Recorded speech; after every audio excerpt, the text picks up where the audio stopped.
Quem lembra do que eu preguei no domingo passado? Qual foi o tema? Vamos lá, diga comigo. Por que Deus restaura? É uma pergunta, é uma interrogação. Hoje eu quero falar a parte 2 dessa mensagem. Por que Deus restaura? E nós lemos o quê? Nós lemos o texto de Êxodo 31, do versículo 1. Tudo que eu for falar aqui, de introdução, está no capítulo 31 de Êxodo, do versículo 1 ao 11. Mas eu quero só relembrar até o versículo aí, de número 5. Disse então o Senhor a Moisés: escolhi Bezalel, filho de Uri, filho de U, da tribo de Judá, e o enchi do Espírito Santo, dando-lhe destreza, habilidade e plena capacidade artística, para desenhar e executar trabalhos em ouro, prata, bronze, para talhar e esculpir pedras, para talhar madeira e executar todo tipo de obra artesanal. Então eu falei no domingo passado, o primeiro tópico, eu falei que, por que Deus restaura? Eu falei que Deus restaura porque nós somos caídos desde o nosso nascimento. Por natureza nós somos caídos. Herdamos o pecado de Adão e Eva. Eu falei isso. Eu falei também que Ele restaura porque Ele prometeu um redentor restaurador em Gênesis 3,15. Ele disse: eu levantarei um que vai esmagar a cabeça da serpente e vai trazer redenção, restauração e libertação. Terceira coisa que eu falei foi que nós fomos criados para cumprir o seu propósito na terra. Por isso Deus restaura. Nós somos o único instrumento de toda a criação que Deus pode usar. Deus vai usar o ser humano, você e eu. Então Deus restaura porque nós somos criados para cumprir o seu propósito.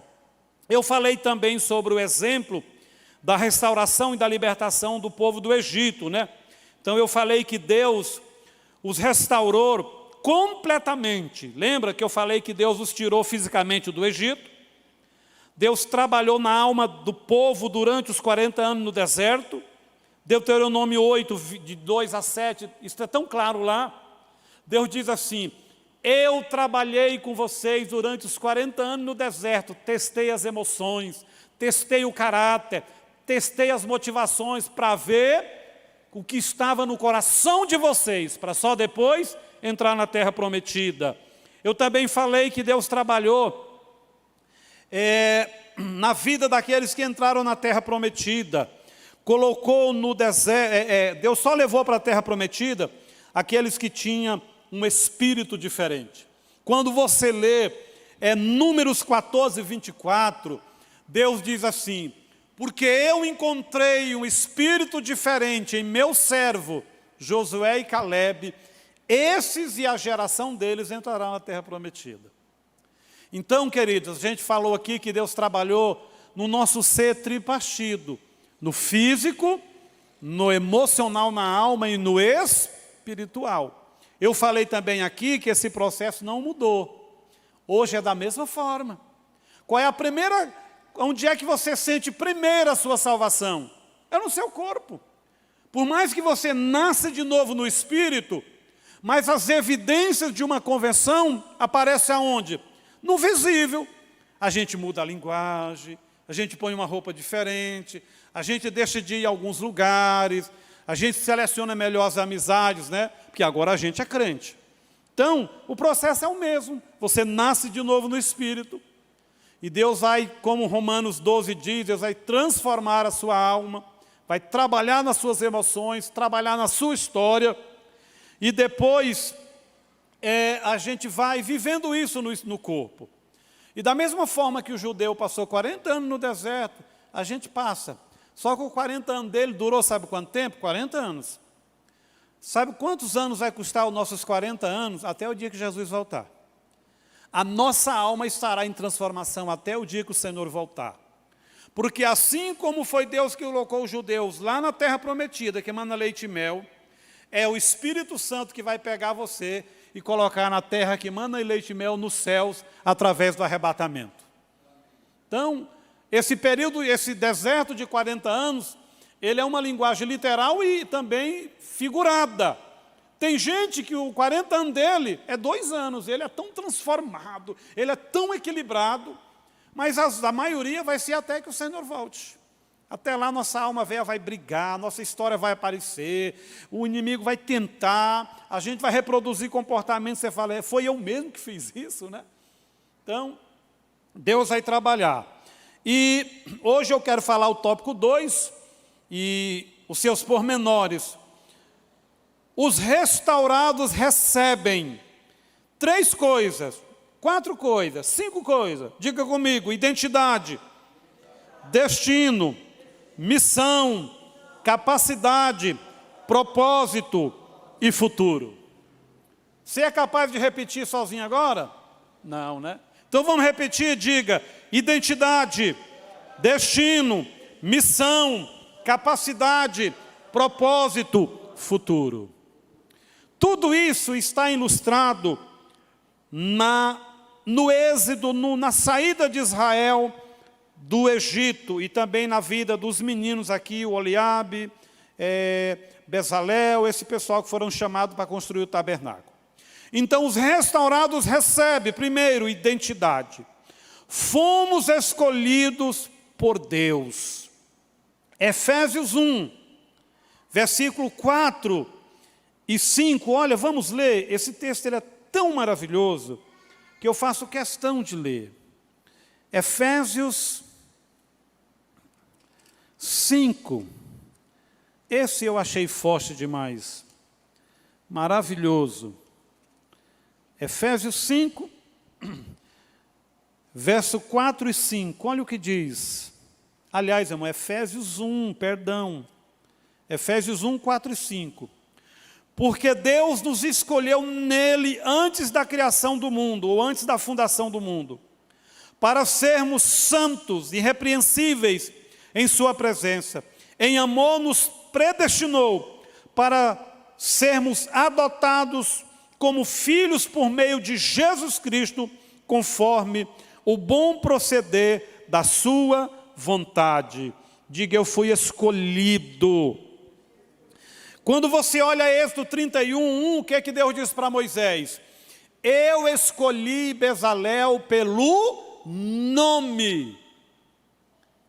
Isso fala de quê? De intimidade, de dar filiação, de novo nascimento, de ter o mesmo DNA. Era como se Deus estivesse dizendo: eu escolhi esse menino para uma obra, eu estou dando a ele identidade do reino dos céus.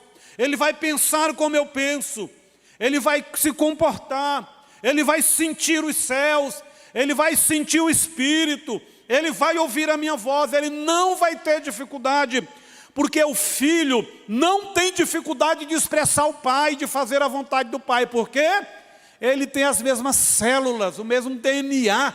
Então Deus diz: eu escolhi. E essa escolha é nos dar identidade. Lembra lá de João 15,16? Não fostes vós quem me escolhesse, mas eu escolhi a vós. E vos nomeei para que vardes e deis fruto, vosso fruto permaneça, e tudo quanto pedir ao meu Pai, crendo, recebereis. O incrível do contexto de João 15, que é o contexto da videira, está ligado no tronco, é que por mais que nós fôssemos oliveira brava, jabuzeiro, estranho, quando você como um galho foi enxertado, você ganha a vida do tronco da videira. Então você passa a ser o quê? Filho. E filho tem identidade. Filho parece com o pai. Então essa é a primeira coisa que acontece com os restaurados. Deus nos restaura para isso, para termos uma identidade. E o incrível que a identidade, na Bíblia, na teologia do Novo Testamento, o mais forte disso não é o serviço que você vai prestar, a facilidade que você vai ter de trabalhar para Deus, não.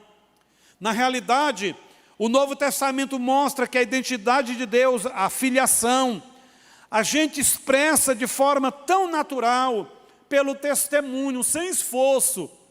Deus, Ele não criou o ser humano como uma máquina, foi programado para trabalhar para Deus. Trabalhar para Deus é muito natural na nossa vida. É muito natural você se envolver na obra, nas coisas de Deus, porque isso é característica de quem nasceu de novo, da filiação. Se você analisar os evangelhos, há várias expressões de Jesus falando assim: eu só faço porque o Pai me dá condição de fazer. Eu faço porque eu estou nele. Eu faço para a glória dele. Eu faço porque o Pai me ensinou. Eu faço aquilo que eu vi o meu Pai fazer. Então não havia um esforço em Jesus, não. Para orar não era difícil para Jesus. Jejuar não era. Fazer a obra não era. Porque ele estava tão constituído desse DNA da identidade que era fácil. Outra coisa, Deus, os restaurados recebem destino. Hoje o mundo está meio perdido. As pessoas, elas estão extremamente limitadas com a visão de futuro ou de eternidade. Elas estão vivendo para o agora, para cá, para a vida. Os judeus sabiam para onde ia e com quem estava indo. Quando você lê Êxodo 13, 21 e 22, que eu tenho falado muito sobre esse versículo, quem me ouviu a oração já ouviu esse versículo. De que fala Êxodo 13, 21 e 22? O próprio Deus dizendo que Ele estava com o povo durante o dia numa nuvem, à noite numa coluna de fogo. E o versículo 22 diz assim: Deus nunca se apartou do povo, porque de dia Ele estava na nuvem e à noite na coluna de fogo. E lá na oração eu falei o quê? Que a nuvem fala da obra do Espírito Santo. Eles estavam num deserto escaldante, perigoso, mas a nuvem vinha e havia refrigério. O que é que isso, quando o cristão hoje recebe refrigério através de quem? Do Espírito Santo de Deus. Irmãos, todos nós no último ano temos vivido grandes desertos, provação, fogo, ansiedade, medo, insegurança. Quando a gente estuda Flávio Joséfo, ele diz que naquele deserto havia víboras, que só dela passar na sua pele, você já podia cavar a cova. De tão peçonhenta, venenosa, terrível. E havia também muitos saqueadores, grupos que saíam assaltando os grupos menores. Mas o judeu, irmão, ele andava debaixo da nuvem de dia e da coluna de fogo à noite. Em suma, o que é que isso quer dizer? Que a nossa jornada precisa de quê? Da poderosa presença de Deus. O cristão não foi chamado para andar sozinho, para fazer sozinho, não. Nós somos dependentes de Deus. Irmãos, os que são restaurados, recebem destino. Por quê? Eles não só sabem aonde vão chegar, mas eles sabem com quem está indo com eles, que é Deus. Eu já falei aqui, por que Deus não deu um mapa para Abraão, quando diz, sai da tua casa, do meio da tua parentela, e começa a andar? Por que Deus não deu um mapa? Porque Abraão não precisava. Porque vamos imaginar que o pastor Zé Alves foi que construiu a estrada daqui para Brasília. Ele é o dono da estrada. E ele fala assim, é o seguinte, nós vamos sair aqui agora e vamos para Brasília. Eu preciso pôr um GPS? Não preciso, porque o Zé criou a estrada, ele é o dono da estrada. Então assim era Abraão. Ele não precisava do mapa. Porque ele não precisava saber do caminho, porque o dono do caminho estava andando com ele, do lado dele. Então, isso elimina o medo, a preocupação, a ansiedade. Eu preguei uma mensagem aqui sobre andando com o pai da fé. Eu lembro direitinho que eu falei algo aqui, que você não vai ver na história de Abraão, ele se referindo às trevas, aos demônios. Ele não gasta energia preocupado com demônio, com treva, com derrota. Pode olhar na teologia dos escritos de Abraão. Não, ele não fala nisso. A fala de Abraão é Deus, propósito de Deus, vontade de Deus, errei, vou retornar, vou voltar para o altar, vou refazer o altar. Ele não se preocupa com o diabo, com o inferno. Sabe por quê? Porque uma vez perdoado, uma vez colocado no caminho de Deus, uma vez andando no propósito, irmão, você tem um dono, você tem um destino, você tem uma identidade. Esquece o inferno e as trevas. Não se preocupe mais, você é redimido, nasceu de novo, é salvo para a glória de Deus. Mas há uma tendência da igreja desses tempos, um excesso de preocupação com demônios e com o inferno. Não, irmão, você tem que adorar a Deus, falar de Deus. Falar de Deus. Falar de Deus. Eu tenho alguns amigos extremamente usados na libertação. Eu tenho alguns amigos. Mas muito usados na libertação. Irmão, que eles entram no ambiente, ele sabe quem tem um capeta ou não. Eles põem a mão, o bicho berra na hora. E eles expulsam o demônio com a maior facilidade. Mas isso não nos dá o direito de vivermos a nossa fé e a nossa vida cristã voltada para isso. Outra coisa, não nos dá o direito de abusarmos dos demônios, de sermos arrogantes. Isso é perigosíssimo, irmão, muito perigoso. Lembra do anjo que estava lá com o corpo de Moisés, lá Judas, né? Carta de Judas, quando chega lá o capeta para tentar pegar o corpo, para criar uma religião, o demônio ficou doido, eu vou ganhar a nota máxima do chefão, vou sumir o corpo do cara e vou fundar uma religião que vai ter bilhões de seguidores. Mas quando ele chegou lá, quem estava lá? O anjo do Senhor. A Bíblia diz assim, que o anjo não ousou ser arrogante, repreender aquele demônio. O que o anjo disse? Que o Senhor te repreenda. E sabe por que o anjo teve essa postura?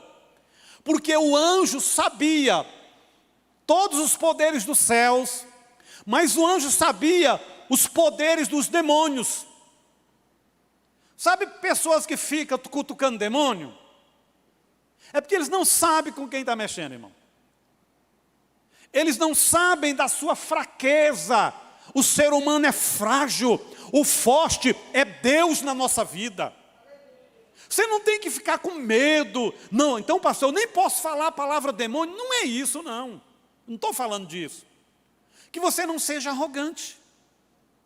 Ficar despertando a atenção dos demônios desnecessariamente. Né? Já viu aqueles chavões pentecostais? O diabo está debaixo dos nossos pés. Grita aí, igreja. Não, para que isso? A Bíblia já disse que ele está debaixo dos pés de Deus, não é nosso. Por que ele está debaixo dos pés da igreja? Porque a igreja é o corpo de Cristo, Cristo é o cabeça. Mas ele só está porque Cristo está em nós. Ele respeita, é o cabeça da igreja, não é o corpo da igreja. Não deixa Jesus tirar a mão. O demônio tá... Lembra dos demônios que deram uma surra nos meninos lá em Atos dos Apóstolos? O que o demônio falou para os meninos? Eu conheço o Deus de Paulo. Eu conheço o compromisso de Paulo com a vida espiritual dele. E vocês, quem sois? Puxou a bainha e rasgou a roupa deles e surra. Os demônios sabem quem tem autoridade, assim como quem tem autoridade tem discernimento da autoridade das trevas e da autoridade de Deus. Então, não chame a atenção dos demônios desnecessário, não. Cuidado com as suas palavras. Sabe por quê? Eu aprendi uma coisa com os demônios. Se afronta eles ficam quietinhos. Quietinho. Irmão, e pensa num grupo perseverante. Ele vai te esperar atrás de um toco 1 ano, 2, 3. No dia que você der uma brecha, e você vai dar ao longo da sua vida, você vai dar, você vai pecar, você vai ficar fragilizado. Na hora que ele te pegar fragilizado, ele vai chegar o rei em você, porque ele é vingativo. Os demônios não têm caráter. Não tem. Então, sabe qual é a nossa atitude deve ser? Sempre de pedir: Jesus, me cobre com teu sangue. Usa a minha vida de atrás da cruz, debaixo do sangue e do revestimento dos dons espirituais. E toda vez que Deus te usar, irmão, corre de novo, ajoelha, pede misericórdia de Deus. Peça revestimento. Peça revestimento. Porque o bicho é sujo, irmão. E eu vou te falar uma coisa. O diabo, nesses dias, está trabalhando assim. Ele nem espera uma brecha de pecado. Sabe o que é que ele espera? Fragilidade emocional. Quando você está fragilizado emocional, você perde o equilíbrio espiritual. Porque a espiritualidade, ela é completa. Você precisa ter saúde física, saúde mental e saúde espiritual. Você pode ser cheio do Espírito Santo. Se o corpo estiver doente, você não vai vir aqui pregar. Não adianta. Você pode ser cheio do Espírito Santo, estiver doente mental, não haverá conexão. Você não terá como articular as coisas e servir a Deus. Então, antigamente era pecado mesmo, brecha, aí ele chegava e vingava. Hoje, toma cuidado. Aconselho você que é membro dessa igreja, no mínimo uma vez por semana, unge a sua casa, os membros da sua família, e faz uma oração pedindo cobertura, saúde mental, saúde emocional. Porque há um adoecimento no mundo na área de depressão e assim por diante. Diga: eu tenho um destino, que eu fui restaurado. Deus disse: eu estarei na nuvem, na coluna de fogo. Pastor, do que fala a coluna de fogo? Vou repetir, já falei isso aqui. Fala da autoridade do nome de Jesus. Irmão, não tem treva, não tem demônio que suporte o nome de Jesus. Não tem. Não tem. Eu fui de terreiro, irmão. Se você, irmão, um crente desviado, se ele entrar no terreiro, não baixa nada. Ele pode ter em pecado, ele pode ter aprontado. Porque ele tem o selo do Espírito Santo. Já fui, irmão. Já vi, entrou uma vez uma senhora numa sessão de macumba lá, o tambor estava no 12, tinha manifestação para tudo quanto era lado. Quando ela entrou e sentou, murchou tudo. E o pai, o chefão do terreiro, levantou, olhou. Tem alguém atrapalhando nós. E você sabe quem você é, pode ir embora. A mulher olhou para um lado, para o outro. É você mesmo, a mulher foi embora. Para voltar à sessão. Irmão, a Bíblia diz que os ossos de Eliseu estavam lá na cova. Branquinho. Só os ossos. Alguém ia sepultar um homem. Viu vindo uns guerrilheiros, pegou o homem e jogou aonde? Em cima da cova.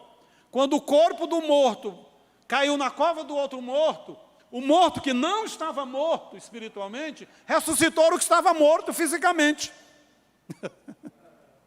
Agora dei um nó, né? A unção de Deus, a presença de Deus. O nosso problema com a presença de Deus e a unção é porque a gente sempre mede isso com uma crença mental. Irmão, o que a Bíblia diz sobre presença e poder e autoridade de Deus, tome no seu espírito. Não creia nisso meramente com mente. Tome no seu espírito e profetize. Ainda que a sua mente esteja dizendo: eu tenho minhas dúvidas. Não, a sua mente não é o padrão. Sua mente não é a base da fé. A base da nossa fé é o nosso espírito. Mente e corpo têm que se submeter. Se submeter. Nós temos um destino. Irmão, os judeus sabiam. Moisés sabia, Josué sabia, Arão sabia. Nós vamos chegar. Antes eles estavam lá 430 anos, sem parado, estagnado. O diabo está usando tudo que é visível para roubar a esperança da igreja. Você pode olhar, você quase não vê mais crente falando de arrebatamento, dos céus. Dois crentes vão conversar, e o que eles conversam? Morreu mais um. A finança está ruim. Estou precisando da cesta básica. Irmãos, nós temos esperança. No meio dessa pandemia aí, Deus pode arrebatar a igreja. Nós precisamos estar prontos. Se existir um povo que tem futuro e esperança, diga: sou eu, é a igreja. Nós temos esperança. Nós temos esperança. Então, eles tinham um destino. Terceiro, diga: missão. Aliás, é impossível ter identidade e destino e não ter uma missão. Porque o negócio desperta, aparece. Isso é ensinado de manhã aqui, né? É natural. Quando você tem propósito, você vai produzir, você vai ficar leve. Gostei demais da expressão de manhã. Quem tem propósito, a vida se torna mais leve. Você levanta de manhã diferente.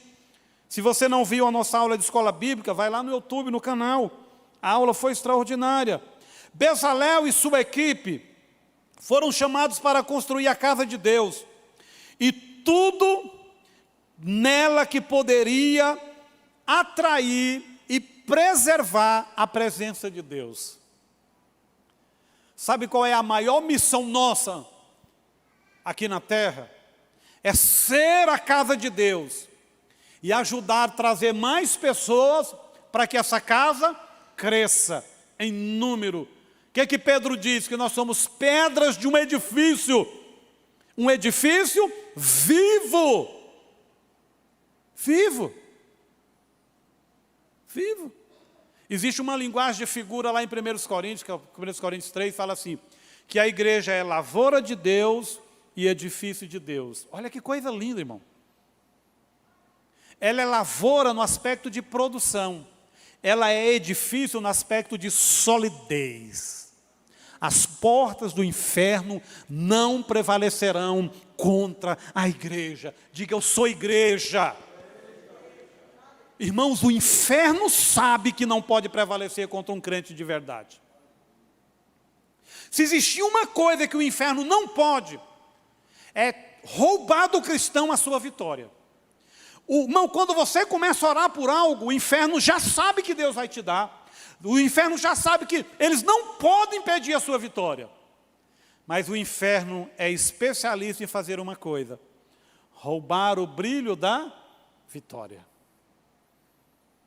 No dia que Elias levantou de manhã e disse: eu vou começar uma bagunça santa em Israel. Eu vou pôr Acabe no lugar dele. O Espírito Santo começou a ferver no interior de Elias. E ele foi parar lá no palácio.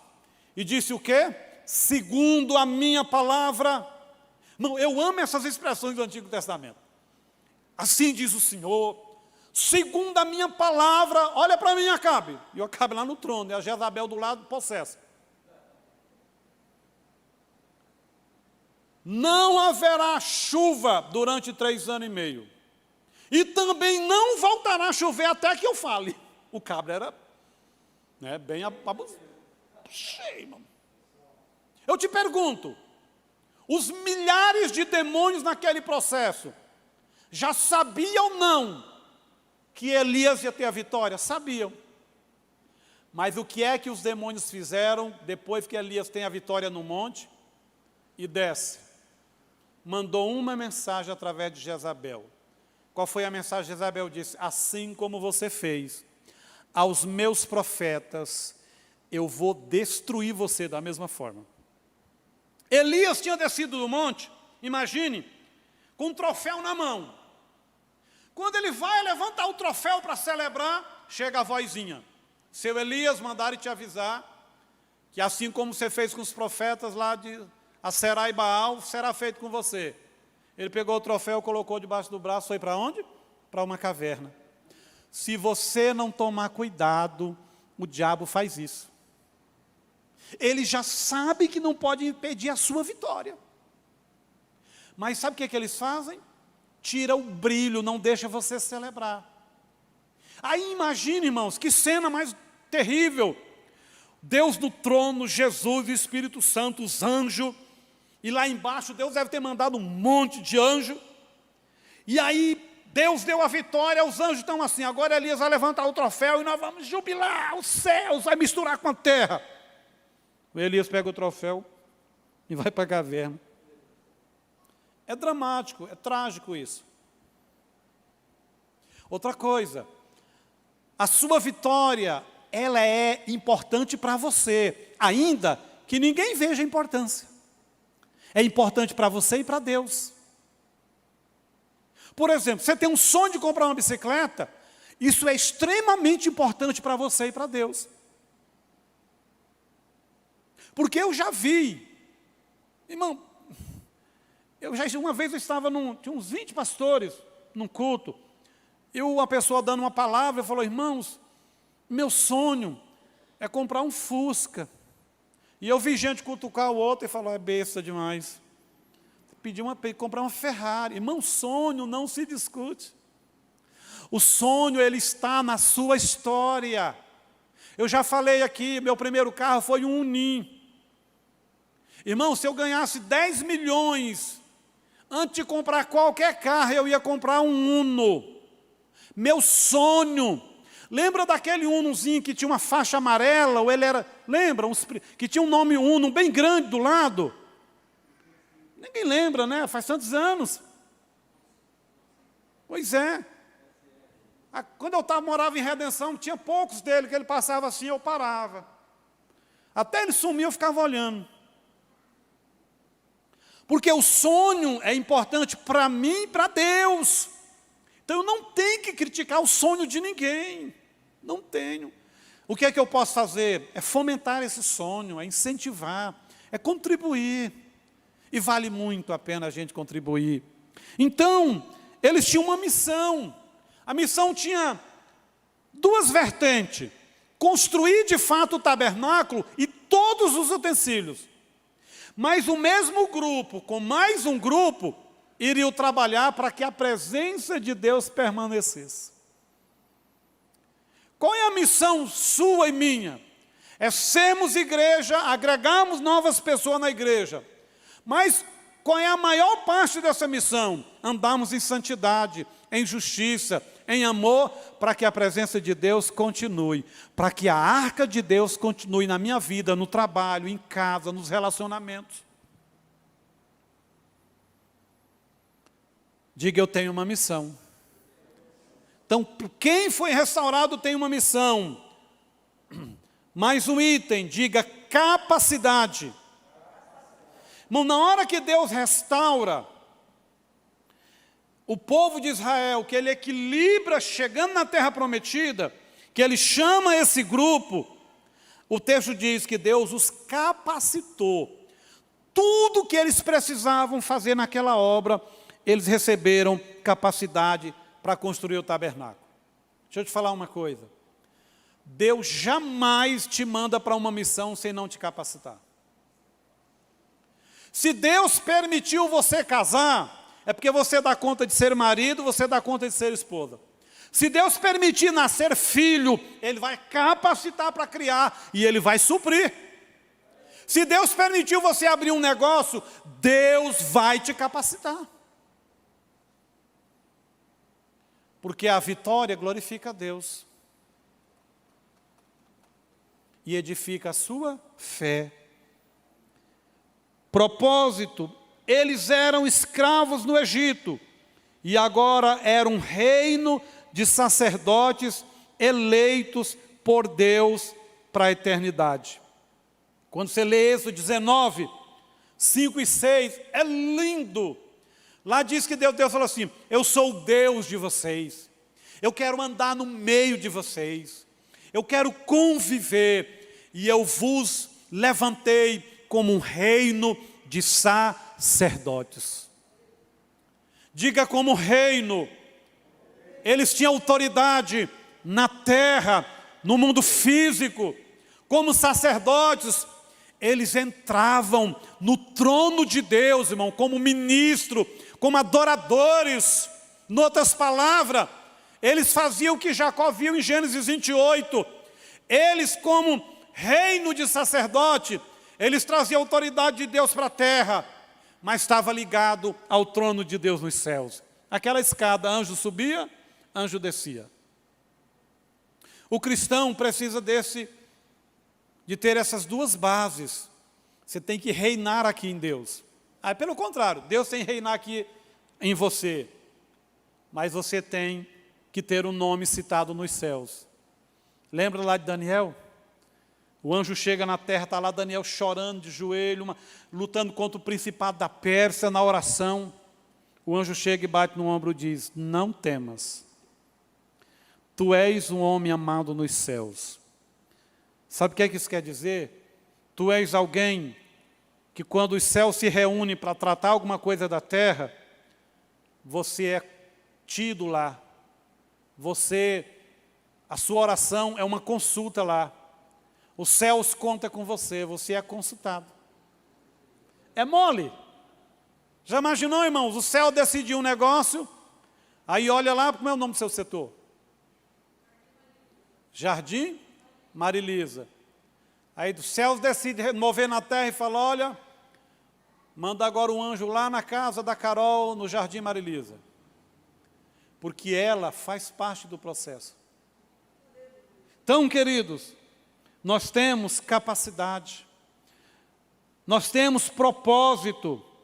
Eles eram apenas escravos, mas agora eles eram um reino de sacerdotes. Tinha autoridade na terra e tinha acesso aos céus. E por último, para encerrar, diga futuro. Os restaurados têm futuro. Eles não só seriam abençoados por Deus, mas seria uma bênção para todas as famílias da terra. Lembra o que Deus falou para Abraão no capítulo 12, versículo 3, parte B? Eu te abençoarei, e você será uma bênção para todas as famílias da terra. A intenção de Deus a eleger Israel, a plantar Israel lá naquela terra, era que eles fossem um farol para eles e para o mundo. E quando eu digo de futuro, irmãos, porque se alguém é abençoado por Deus, e Deus diz que Ele vai ser abençoador do mundo, o que é que Deus está dizendo? Geração após geração, vocês serão usados, abençoados, vocês terão futuro. Se coloque de pé. Então, os restaurados têm identidade, destino, missão, capacidade, propósito e futuro. Essa é a segunda parte do nosso tema, porque Deus restaura. Se você quiser assistir o anterior, é só ir lá no canal da igreja. Foi ministrado domingo passado, você pode ser abençoado. Quero convidar os irmãos para nós fazer uma oração. E essa oração, ela vai de acordo com esse texto. Quando está todo mundo no deserto, sabe aquele negócio que você levanta de manhã? Maná. Aí olha para a mulher, meio-dia, maná. Olha para os meninos de tarde, o lanche, maná. Está lá, a nuvem está lá, a glória de Deus está. Mas está todo mundo parado. Aí, de repente, no meio do deserto, no meio do nada, Deus vem com Moisés e diz: vai começar um movimento. Deus faz um movimento extraordinário no meio de um deserto. Um dia desse eu estava numa reunião com um grupo de pastores e o Espírito Santo me falou algo tão singular, tão singular. O Espírito Santo, tinha uma pessoa pregando e o Espírito Santo falou para mim assim: as finanças, o dinheiro, o poder aquisitivo pode glorificar o divino. Eu falei: como assim? Senhor, o que o Senhor está querendo dizer? Que as finanças de um cristão é tão bem vista pelos céus, é tão importante que isso glorifica o ser divino dos céus, glorifica a Deus. Irmão, está tudo na Bíblia, e eu estou lá. Mas está onde na Bíblia? Como é que é esse negócio? Como é que é esse negócio? Aí o irmão pregando, eu parei de ouvir o irmão, né? Porque eu fiquei interessado, né? O Espírito Santo falou um negócio, eu quero achar esse negócio. Aí eu fiquei lá uns 20 minutos, né? Olhando para o irmão e pensando, mas qual é o texto da Bíblia que fala isso? Aí me veio na mente, bezerro de ouro. No dia que o povo foi sair do Egito, as madames, os egípcios, foram para as portas. E o que eles fizeram? Ouro, prata, roupa, doaram tudo para os judeus. Sabe por quê? Deus já estava vendo lá na frente. Aquela riqueza era para glorificar a Deus na construção do tabernáculo. Mas sabe o que o diabo fez? Sabendo que as nossas riquezas glorificam o divino, quando Moisés foi para o monte, ele foi lá e insultou Arão através do povo e diz: pede para o povo trazer as riquezas para mim glorificar, faz um bezerro de ouro. Talvez você até hoje não entendeu que você tem que ser dizimista e ofertante, porque você acha que é apenas trazer um dinheiro aqui. Você não entende que é uma semente, é um princípio espiritual. Então, se você não crê no que a Bíblia diz sobre Deus e a sua relação financeira, crê pelo menos no que o diabo disse. Por que o diabo exigiu ser glorificado com as riquezas? É porque ele sabia que Deus tinha a intenção de ser glorificado com aquilo através da construção do tabernáculo. Então, a sua atitude dizimista, de ser ofertante, de ser generoso, de dar uma cesta básica, de comprar um remédio para alguém, de socorrer alguém, isso glorifica a Deus. Leva pessoas a glorificar a Deus, a conhecer Deus. E o acúmulo não vai adiantar nada. Já imaginou, irmão? Eu conheço pessoas. Teve um caso em Goiânia de um suicídio, que depois acessaram a conta do homem. Tinha 54 milhões na conta pessoal. Imagina a empresa dele, né? Agora eu te pergunto, o que adianta esse dinheirão parado lá, se não abençoar vidas? Aí a pessoa chega diante de Deus, de mãos vazias. Irmãos, seja igual o menino que está lá Jesus pregando. Aí Jesus fala assim para o discípulo: alimente esse povo, 20 mil pessoas. Aí o discípulo falou assim: o mestre não está bem não. Mas tinha um meninozinho lá, com os pãezinhos, os peixinhos. O menino levou, aquilo cabia na mão, entregou na mão de Jesus. Quando o menino foi para casa, com certeza ele levou no mínimo um dos cestos, dos 12 cestos, cheio, porque Deus é recompensador. Deus não deixou aquele menino voltar para casa sem um cesto daquele de jeito nenhum. Irmãos, aquela questão de 12 cestos é profético. O número 12 na Bíblia fala do governo absoluto de Deus, do governo no aspecto de administrar mesmo na terra. 12 patriarca, 12 apóstolos, os muros têm 12 portas com 12 pérolas. Fala do governo, o governo provedor, o governo que abre todas as portas. Nós servimos esse Deus. 12. É o nome do governo. Deus está dizendo: escuta, eu tenho autoridade. Tudo que entra nos céus e sai passa por mim, passa por essas portas. Eu governei o Antigo Testamento com 12 patriarcas. Eu governo o Novo Testamento com 12 apóstolos. E Deus está governando na igreja pelo ministério apostólico. A questão não é o nome, a palavra apóstolo, é a unção do ministério apostólico. É o mover do ministério apostólico que salva, que liberta, que cura, que prospera. Vamos orar, vamos clamar, porque talvez a sua vida está igual dos judeus, parada. Então quem sabe Hoje a voz de Deus vai bradar e dizer: vai começar um tempo novo.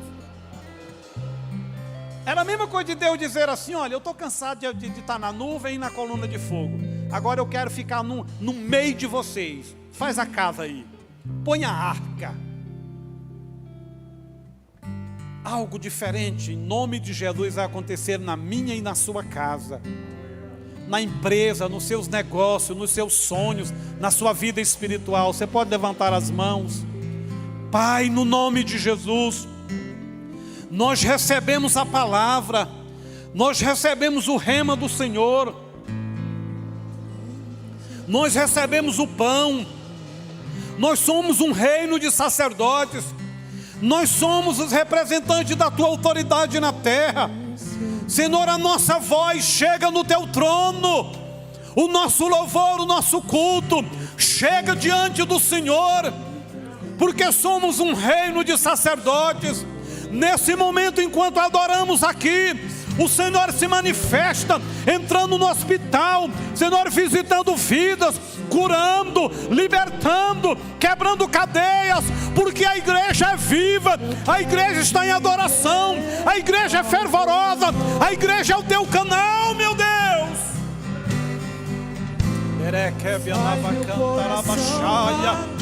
Traz um tempo diferente. Hoje seja um dia de novos começos, tempo de nova construção, tempo de restauração na vida do meu irmão, da minha irmã. Age, meu Deus, é o meu clamor para a glória do nome de Jesus. Vamos adorar, levante suas mãos, vamos adorar.